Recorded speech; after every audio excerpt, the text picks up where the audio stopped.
Pourquoi c'est généralement sous la douche qu'on a les meilleures idées?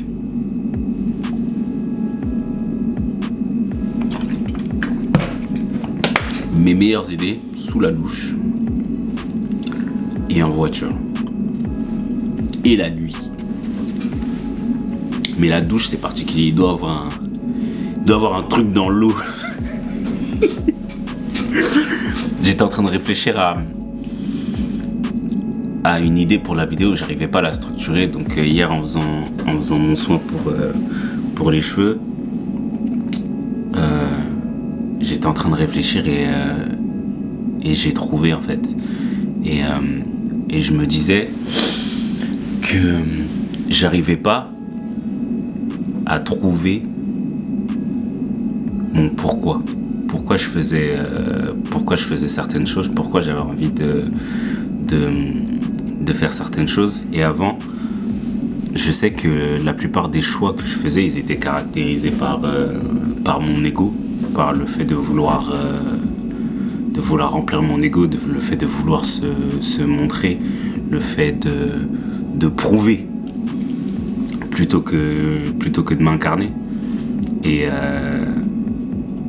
au fur et à mesure du temps, je sais pas si c'est avec l'âge ou si c'est en grandissant, en ayant des enfants, etc. Mais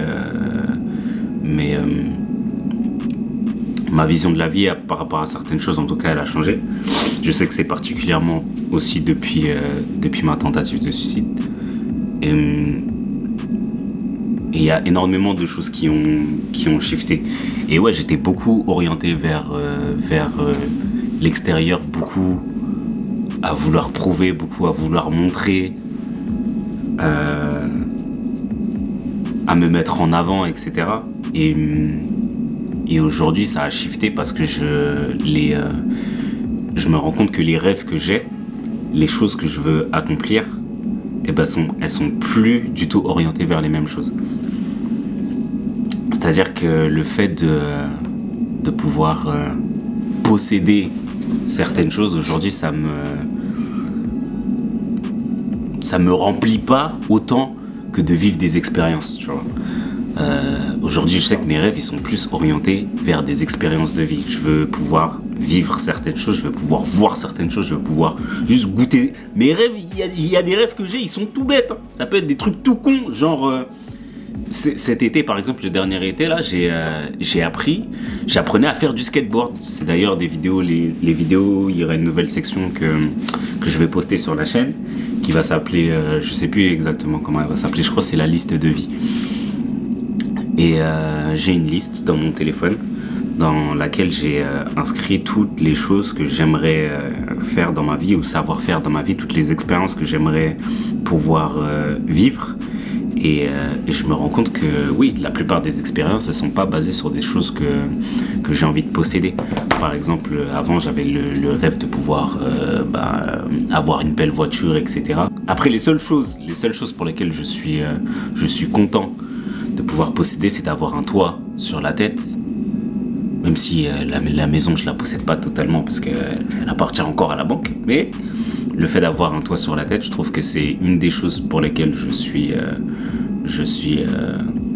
fier, parce que je sais que mes enfants sont à l'abri dans le cadre justement de ma parcelle et de mon truc. Elles peuvent jouer en sécurité en étant à l'extérieur, etc. Donc c'est plus par rapport à ces trucs là, mais tout le reste en fait c'est plus consacré vers des expériences de vie, des choses que j'ai envie de réaliser, que ce soit pour moi non seulement, mais aussi orienté vers les autres, vers ma famille, vers les personnes de mon entourage, tu vois. La liste, elle est longue. La liste est très longue. Très très longue. Il y a énormément de choses, mais ça peut être comme je t'ai dit, il y a 147 trucs sur la liste. Et chaque jour, des fois, dès que j'ai un truc que j'ai envie de faire, je le rajoute sur la liste, tu vois. Et du coup, l'objectif que je m'étais donné depuis ces dernières années, c'est de chaque année au moins réaliser une des choses qui sont sur la liste. Donc l'année dernière, j'ai eu la possibilité de barrer plusieurs trucs quand même. Ouais, j'ai eu la possibilité de barrer plusieurs trucs, dont le skateboard que je vous partagerai. Et je pense que certaines de ces expériences, ben, je les partagerai justement sur la chaîne, sur la liste de vie. Et, euh, et ouais, je pense que le fait de, comme je disais, le fait de posséder aujourd'hui, c'est plus quelque chose qui me, c'est plus quelque chose qui m'enjaille, tu vois. C'est plus quelque chose qui me fait, ouais, c'est plus quelque chose qui remplit le vase de ma vie, tu vois. Euh, Avoir les belles voitures, les beaux vêtements, etc. Tout ça, c'est des choses que j'ai fait plus jeune. Plus jeune, enfin très jeune, je roulais déjà en TT, etc. Je roulais en Audi, tout ça. J'ai eu des belles voitures. Et par exemple, j'avais le rêve de pouvoir posséder par exemple une Lamborghini. Et j'ai eu la possibilité d'en conduire une il y a quelques années. Ma femme, elle m'avait offert un truc de circuit. Et tu te rends compte qu'en fait, juste vivre l'expérience de pouvoir conduire une voiture comme ça, bah en fait, ça me suffisait. J'avais pas besoin de posséder une Lamborghini. Parce que quand tu possèdes quelque chose, tu réfléchis pas en fait à tous les frais qu'il y a derrière. Avoir une Lamborghini, même si un jour justement si j'ai la possibilité d'en acheter une, ce serait un rêve, mais le fait de pouvoir aujourd'hui en tout cas, le fait d'en pouvoir posséder une, j'en vois pas trop l'intérêt. Alors que de vivre l'expérience de pouvoir en conduire une, c'est quelque chose que je peux faire aujourd'hui, que je peux me permettre de pouvoir louer une voiture, etc. pour me faire plaisir, tu vois. Et j'ai plus shifté dans ce truc là. Et je pense que moi en tout cas, c'est ce qui aujourd'hui c'est un mode de vie qui me satisfait totalement, parce que le fait de pouvoir remplir ma vie d'expériences, je pense que la vie est une expérience. Je pense que c'est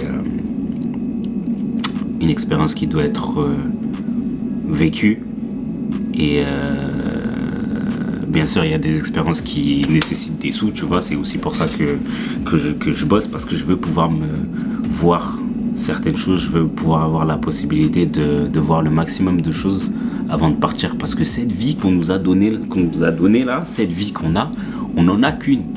On n'en a qu'une, et le monde dans lequel on vit nous envoie du brouillard, nous envoie du sable dans les yeux pour pouvoir nous détourner de ce qui compte réellement. Qu'est-ce qu'on en a à cirer en vérité du CAC 40 ?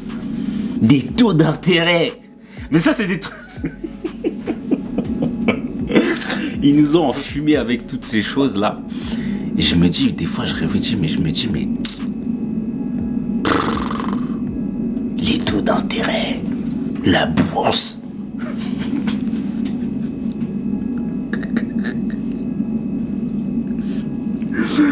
tous ces trucs-là, là. Je me dis, on nous a enfumés, et on nous enfume, on continue de nous enfumer, même si la seule métrique aujourd'hui qu'on doit respecter, c'est la métrique de l'argent, parce que là, le monde est dirigé par lui, et si tu veux faire quoi que ce soit, si tu veux pouvoir vivre, ben la base c'est d'avoir des sous. Mais pour certaines choses, tout le reste en fait, on nous enfume. On nous enfume dans énormément de choses qui nous détournent véritablement, à mon sens, de ce que devrait être véritablement la vie. Après, c'est le monde qui est comme ça. Les cartes, elles ont été données, et on doit juste jouer de la meilleure manière possible pour qu'on soit satisfait de la partie en fait. Voilà, prenez soin de vous, prenez soin de vos proches et de vos poches. On se retrouve demain pour une nouvelle vidéo. À demain.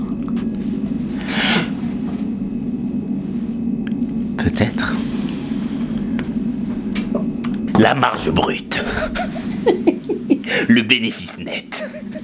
Les charges d'exploitation. Mais qu'est-ce qu'on a à foutre ? Les accords de Bretton Woods. Le rendement. Ils nous ont mis dedans. On est dans le jus. Oh là là là. Bâtard. actifs nets, les amortissements, le Nasdaq. Ah là là, les bâtards.